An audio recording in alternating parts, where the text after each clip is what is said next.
Hello बच्चों, कैसे हैं आप सब। मुझे पता है कि आप सब अभी बहुत मेहनत कर रहे हैं, तो बहुत अच्छी बात है। चलिए, फिर से हम आपकी सेवा में उपस्थित हैं नेक्स्ट लेक्चर को लेकर के, जिसमें आपको फिर अगले चैप्टर के ऑब्जेक्टिव को डील करेंगे। और आपको बस केयरफुली ध्यान बना करके देखते रहना है कि हम कैसे कैसे डील कर रहे हैं। ऑब्जेक्टिव आपके लिए काफ़ी इंपॉर्टेंट है, तो कृपया आप इस ऑब्जेक्टिव को देखने का प्रयास करें और कंटिन्यूटी बना करके इसमें डिसकंटिन्यूटी का कोई सवाल नहीं कीजिएगा, नहीं तो फिर आगे चल के आपको दिक्कत होने वाला है।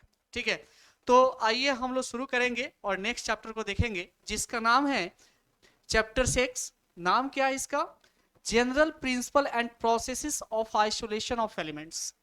यानी कि तत्व का जो निष्कर्षण होता है, तो निष्कर्षण करने की विधिया की जो चैप्टर है, इसमें से कुछ ऑब्जेक्टिव को हम लोग देखेंगे। ठीक है, तो ऑब्जेक्टिव कैसे देखेंगे, तो कृपया देखिए आपके सामने फर्स्ट ऑब्जेक्टिव आपके सामने पड़ा हुआ है कि which one of the following is not an ore of zinc. यानी इसका मतलब है कि आपके पास चार ऑप्शन दिया गया है और पूछ रहा है कि इस ऑप्शन में कौन सा ऑप्शन जो है वो जिंक का ओर नहीं है। ठीक है, देखिए सोइए मत, सोइए तो फिर दिक्कत होगा भैया। यहां केयरफुली देखिए, तो चार ऑप्शन आपके सामने हैं कि इसमें कौन जिंक का मतलब कि और नहीं है, यानी अयस्क नहीं है। जैसे दो टर्म होता है आप लोग जानते हैं, एक मिनरल और एक ओर्स। और हमारा जो काम होता है मेनली जो मेटल को फाइंड करना है, वो हम कहां से करते हैं? ओर्स से करते हैं। तो कह रहा है कि इसमें कौन है जो जिंक का ओर नहीं है, और ऑप्शन आपके सामने है। जैसे फर्स्ट में कह रहा है जिंक ब्लेंड, तो ये भाई जिंक का होता है, यानी कि ये ऑप्शन गलत है। ठीक, फिर कह रहा है कैलामाइन, ये भी आपका जिंक का ओर्स होता है। याद रखिएगा, देखिए यहां से दो क्वेश्चन तैयार हो रहा है कि कौन है और कौन नहीं है, यानी कि ये पता चल जाए कि जिंक का ओर यहां भी है और जिंक का ओर नहीं भी है। ओके, तो जैसे कह रहा है कि जिंकाइट, ये भी आपका जिंक का ओर है, यानी कि नहीं। तीन क्रॉस जो दिए, ये समझिए कि आपका क्या है? जिंक का ओर है। ओके, अब नेक्स्ट कह रहा है, ध्यान दीजिएगा, बॉक्साइट। क्या कह रहे हैं भैया? बॉक्साइट। तो बॉक्साइट में कह रहा है कि हम लोग जानते हैं कि एल्युमिनियम का सबसे मुख्य और बॉक्साइट होता है, जिससे एल्युमिनियम को निष्कर्षित किया जाता है। यानी कि जो मेरा बॉक्साइट दिख रहा है, ये बॉक्साइट जो है ये मेरा जिंक का ओर नहीं है, यानी कि ऑप्शन डी जो है ये मेरा करेक्ट है। इसको हमेशा माइंड में सेट कर लीजिए कि बॉक्साइट जिंक का ओर नहीं होता है, बल्कि बॉक्साइट जो होता है वो एल्युमिनियम का ओर होता है। किसका ओर होता है भैया? एल्युमिनियम का ओर होता है। मुझे विश्वास है कि इस क्वेश्चन को आप समझ जाइएगा, ध्यान से देखिएगा। नेक्स्ट क्वेश्चन पे आइए, नेक्स्ट आपके सामने है, फिर सेकंड क्वेश्चन पढ़िए। कह रहा है कि which of the following metals does not Lybrate hydrogen gas on reaction with acid. यानी कि यहां चार मेटल आपको दिया गया है।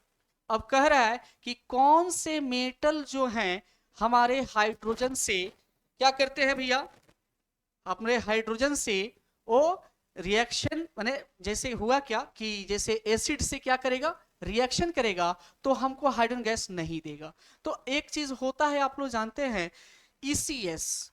क्या होता है भैया? ईसीएस, इसको बोलते हैं इलेक्ट्रोकेमिकल सीरीज। क्या बोलते हैं? इलेक्ट्रोकेमिकल सीरीज, यानी विद्युत रासायनिक श्रेणी। और इसी को कभी कभी कहीं कहीं तुम लोग भाई शुरू से भी पढ़ा होगा, रिएक्टिविटी सीरीज। क्या पढ़े होंगे? Reactivity series. Okay, reactivity series का मतलब होता है सक्रियता श्रेणी या क्रियाशीलता श्रेणी। सक्रियता श्रेणी बोलो तो या क्रियाशीलता श्रेणी बोलो तो उसमें होता क्या है कि एक पॉइंट आता है जहां पे हाइड्रोजन होता है, और हाइड्रोजन के नीचे वाले जो हमारे मेटल है वो हाइड्रोजन से लेस रिएक्टिव है। और जब हाइड्रोजन से लेस रिएक्टिव है, तो आप एक रिएक्शन पढ़े होंगे, डिस्प्लेसमेंट रिएक्शन, यानी कि विस्थापन अभिक्रिया, कि जहां से हाईली रिएक्टिव क्या करता है कि अपने से लो रिएक्टिव को डिस्प्लेस करता है। तो अब यहां जरा बात करते हैं कि कौन सा ऐसा यहाँ एलिमेंट है जो एसिड से रिएक्शन करके हाइड्रोजन गैस नहीं देगा। तो हमको स्वाभाविक सी बात है उसी को चुनना है जो हाइड्रोजन से लेस रिएक्टिव होगा। तो बात करते हैं आयरन। तो आयरन जो होता है हाइड्रोजन से क्या होता है? More reactive. दिस मींस कि यह क्या करेगा? हाइड्रोजन गैस को देगा। तो हाइड्रोजन गैस को देगा नहीं, कि ऑप्शन मेरा गलत है। फिर कह रहा है जिंक, ये भी हाइड्रोजन से ऊपर है, ये भी हाइड्रोजन गैस देता है। ठीक, कॉपर। अब देखिए कॉपर आया, कॉपर जो होता है वो हाइड्रोजन से लेस रिएक्टिव होता है भैया। हाइड्रोजन से क्या होता है? लेस रिएक्टिव, यानी कि कॉपर मेरा सही ऑप्शन है जो एसिड से रिएक्शन करेगा तो करेगा ही नहीं, तो ये क्या करेगा, हाइड्रोजन गैस को हमको नहीं देगा। इस चीज को जरा ध्यान दीजिएगा। यानी मैग्नीशियम भी देता है, यानी ये भी ऑप्शन मेरा क्या है, गलत है। मुझे उम्मीद है कि दोनों ऑप्शन समझ में आपको आए होंगे। भैया ईमानदारी से अपने आप को यहाँ रखिए ताकि आपको आज फायदा करे, और आप इससे क्या करें, ईमानदारी से देखते रहें। ये ऑब्जेक्टिव आपके लिए बहुत इंपॉर्टेंट होने वाला है। ठीक है, अभी जो भी आपके माइंड में चल रहा होगा पॉजिटिविटी, उसको हमेशा रखिए, लेकिन जो निगेटिविटी आ रहे होंगे माइंड में कि क्या करें कैसे करें, देखिए कुछ नहीं करना है, बस आपको अपने पैसेंस से रखना है। और पढ़ाई कोई बड़ी चीज नहीं है भैया, ईमानदारी से पढ़िएगा तो सब कुछ अच्छा करके जाइएगा। ठीक है, तो ये दो क्वेश्चन हुआ। अब तीसरा क्वेश्चन पे हम लोग चलते हैं। तो तीसरा क्वेश्चन आपके सामने उपस्थित है कि the chief ore of copper is, यानी कॉपर का सबसे मुख्य ओर कौन सा होता है, कॉपर का सबसे मुख्य ओर कौन सा होता है, यानी चीप ओर। तो चीप ओर जैसे कॉपर पैलेट, ये भी होता है लेकिन चीप नहीं होता है। हाँ है, जो यहाँ देख रहे हो कॉपर ग्लास, यह सबसे चीप ओर होता है किसका, कॉपर का। कॉपर का सबसे चीप और कौन सा है मेरा, कॉपर ग्लास होता है, ध्यान रखिएगा। देखिए बउआ, अब इन हो चक्कर में मत पड़िएगा, ना तो पता चलेगा कि हाँ कुछ नहीं हुआ। जैसे बच्चे लोग की टारगेट क्या होती है मैं जानता हूँ, कि करना क्या है, कि खूब मस्ती करेंगे पढ़ाई के समय मस्ती। देखिए मस्ती करोगे तो जबरदस्ती में जियोगे, मस्ती करोगे जबरदस्ती में जियोगे। हाँ कब, in the period of education, यानी जब तुम पढ़ रहे हो उस टाइम में मस्ती करने का प्रयास करोगे तो स्वाभाविक सी बात है जबरदस्ती में जियोगे। लेकिन अगर तुम पढ़ाई के टाइम में सही से ईमानदारी से कर रहे हो तो मैं दावे के साथ कहता हूं कि बहुत अच्छा करके जाओगे। तो देखो एक समय जीवन में ऐसा जरूर आएगा जिस समय पे तुम क्या करोगे कि मस्ती लायक हो जाओगे, और स्वयं तुमको मस्ती मिलेगा, मस्ती ढूंढने की आवश्यकता नहीं पड़ेगी, मस्ती तुमको ढूंढ कर आएगा। पहले तुम इस चीज को ढूंढो कि मेरा पढ़ाई बेहतर कैसे होगा, पढ़ाई बेहतर कब करने का प्रयास कीजिए, जीवन में ऑटोमेटिक है कि आपको मस्ती मिलेंगे। चलिए, तो जो हुआ क्या कि कॉपर का जो चीप ओर है वो मेरा क्या है भैया, कॉपर ग्लास है। क्या है, copper glass, chief ore of copper जो है वो है कॉपर ग्लास। ये चीज को ध्यान रखिएगा। नेक्स्ट कह रहा है, अगला क्वेश्चन को हम लोग प्रयास करेंगे।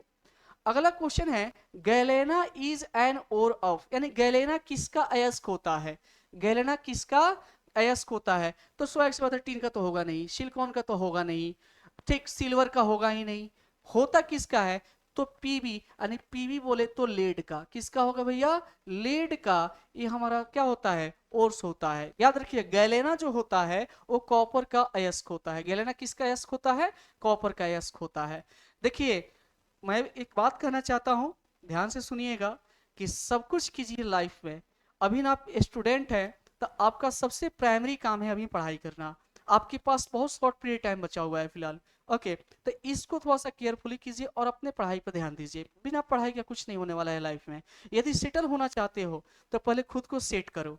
ठीक है, तो खुद खुद को सेट कहाँ करना है भैया, तो खुद को सेट, मेरा कहने का मतलब ये है कि अभी अपने टाइम को सेट करो कि तुम कैसे पढ़ सकते हो, कैसे सबको मैनेज कर करके आगे बढ़ सकते हो। हाँ, घबराओगे कुछ नहीं होगा, प्रत्येक दिन मानसिक जो तनाव है वो बढ़ते जाएगा, तो घबराना नहीं है, ईमानदारी से अपनी पढ़ाई को देखना है और आगे की ओर बढ़ते रहना है। चलिए नेक्स्ट क्वेश्चन पे हम लोग चलते हैं। नेक्स्ट क्वेश्चन अभी हमारे पास कि cyanide process is use for the extraction of, यानी साइनाइड प्रोसेस किसके निष्कर्षण में उपयुक्त होता है। बस समझ रहे हो ना, साइनाइड प्रोसेस किसके निष्कर्षण में उपयुक्त होता है, जरा ध्यान दीजिएगा। जैसे आपके सामने ऑप्शन दिया है कि बेरियम के, सिल्वर के, बोरॉन के और जिंक के, यानी किसके एक्सट्रैक्शन निष्कर्षण में यूज किया जाता है। तो बेरियम में नहीं, एक डायरेक्ट इसको याद रखिए कि सिल्वर के एक्सट्रैक्शन में साइनाइड प्रोसेस का यूज किया जाता है। सिल्वर के एक्सट्रैक्शन में साइनाइड प्रोसेस का यूज किया जाता है। मुझे उम्मीद है कि मैं जो भी क्वेश्चन बता रहा हूं इसको आप ईमानदारी से देखिएगा, तो स्वाभाविक से मैं कह रहा हूं, आपको दावे के साथ कह रहा हूं कि आपके ऑब्जेक्टिव छूटने वाले नहीं है। ठीक है, बहुत जल्द आप लोगों के लिए लॉन्ग क्वेश्चन भी लेकर के आऊंगा, पहले इस ऑब्जेक्टिव को देखिए जिससे आपको क्लियर हो जाए। बात समझ रहे हो ना। नेक्स्ट क्वेश्चन देखिए, नेक्स्ट क्वेश्चन है आपका विच of the following statement is true, यानी कि जो यहाँ पे कथन दिया गया है इसमें कौन सा कथन सत्य है और कौन सा कथन असत्य है। ध्यान से देख रहे हैं कौन सा कथन सत्य है और कौन सा कथन असत्य है। तो इस स्टेटमेंट को देख करके देखिए, बहुत पहले भी इस चीज को पढ़े होंगे कि ऑल ओर्स आर मिनरल्स, पहला स्टेटमेंट है कि ऑल ओर्स मिनरल्स आर छूट गया है, ध्यान रखिएगा। ऑल ओर्स आर मिनरल्स, यानी कि जितने भी अयस्क होते हैं खनिज होते हैं, यानी सभी अयस्क जो हैं खनिज हैं। सेकेंड स्टेटमेंट कर रहा है ऑल मिनरल्स आर ओर्स, ध्यान दीजिए, ऑल मिनरल्स आर ओर्स, यानी कि सभी खनिज अयस्क होते हैं। नेक्स्ट कर रहा है a mineral can not be ore, यानी कि ये जो खनिज है वो कभी अयस्क नहीं हो सकता है। और लास्ट कह रहा है कि an ore can not be a mineral, और ओर कभी मिनरल नहीं हो सकता है। लेकिन एक चीज ध्यान रखिएगा, ध्यान रखिएगा कि मिनरल होता है और मिनरल से ही ओर आते हैं, मिनरल से ही क्या आते हैं, और, यानी कि और जो है वो मिनरल है, लेकिन सभी मिनरल और नहीं है, ध्यान रखिएगा। यानी कि ऑल ओर्स आर मिनरल्स, हमारा ऑप्शन जो है ऑल ओर्स आर मिनरल्स, यानी कि सभी खनिज, सभी अयस्क खनिज होते हैं। यानी ऑप्शन मेरा ये जो है वो सही है, यानी कि सभी अयस्क जो होते हैं वो खनिज होते हैं, इसको ध्यान रखिए। अगला क्वेश्चन जरा देखिएगा भैया, आपके सामने मैं प्रेजेंट कर रहा हूं। कह रहा है कि Mond's process of refining is use for which of the following metals, यानी कि मॉन्ट्स प्रोसेस किस धातु के शुद्धिकरण के लिए किया जाता है, मॉन्ट्स प्रोसेस किस धातु के शुद्धिकरण के लिए किया जाता है। ठीक है, तो देखिए मॉन्ट्स प्रोसेस, तो ये आपके सामने 4 मेटल दिया गया है और पूछ रहा है कि इसमें किसके लिए यूज करते हो।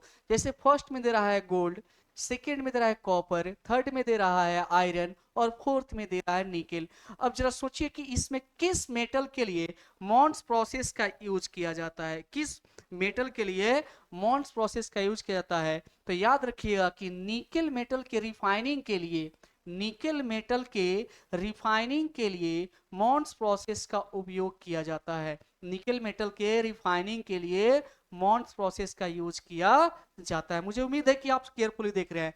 नेक्स्ट क्वेश्चन पे आइए जरा।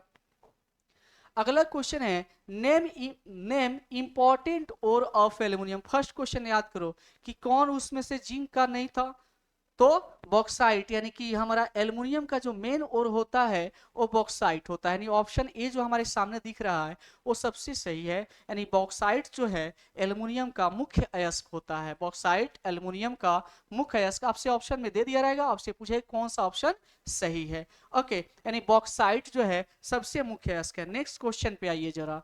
कह रहा है the oil use as frothing agent in froth flotation process, यानी फेन उत्प्लवन विधि में कौन से तेल का उपयोग किया जाता है, कौन से तेल का उपयोग किया जाता है। आपके सामने सभी तेल का नाम दिया गया है, जैसे coconut oil, castor oil, palmitic oil और नन ऑफ दीज। तो कोकोनट ऑयल, कैस्टर ऑयल और आपका पॉमेटिक ऑयल, और फिर कह रहा है नॉन ऑफ दीज, यानी कि इसमें किसका यूज करते हैं।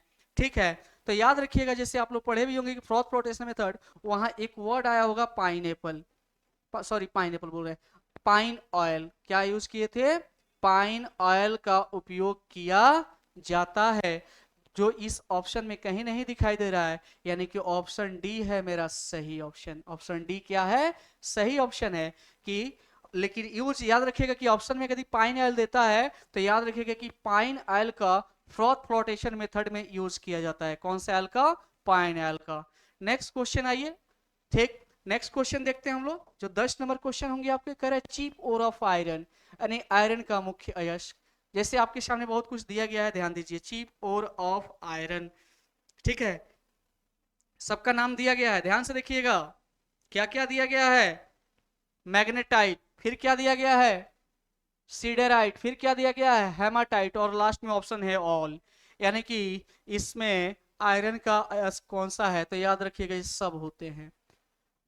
मैग्नेटाइट भी होते हैं, सीडराइट भी होते हैं, हेमाटाइट भी होते हैं, यानी कि सब ऑप्शन मेरा सही है, यानी कि ऑल, यानी all of this are the chief ore of iron. यानी कि इसमें जितना भी दिया गया है ये सभी आपके आयरन का सबसे मुख्य अयस्क होते हैं। मुझे उम्मीद है कि इस क्वेश्चन को आप अच्छे से देखिएगा, वीडियो आपके पास हमेशा अवेलेबल रहेगा, जब इच्छा करे वीडियो खोल कर देखिए ताकि आपको इंपॉर्टेंट हो। और देखिए हम ज़्यादा क्वेश्चन बताने का प्रयास नहीं कर रहे हैं, इसलिए नहीं कर रहे हैं कि आपके पास कम है, मैं इंपॉर्टेंट ऑब्जेक्टिव आपको दे रहा हूँ जो आपके बोर्ड के लिए काफ़ी फायदेमंद होंगे, मैं इंपॉर्टेंट दे रहा हूँ। ये देखिए आपके लिए बहुत अच्छे से इनिशिएट किया गया है ताकि आपके बोर्ड एग्जाम अच्छे से प्रिपेयर किए जा सके। ओके, मुझे उम्मीद है कि आप इस क्वेश्चन को अच्छे से पढ़ लिए होंगे। तो अब फिर मिलेंगे हम लोग अगले चैप्टर को लेकर के और उसके ऑब्जेक्टिव को आपके सामने हम प्रस्तुत करेंगे।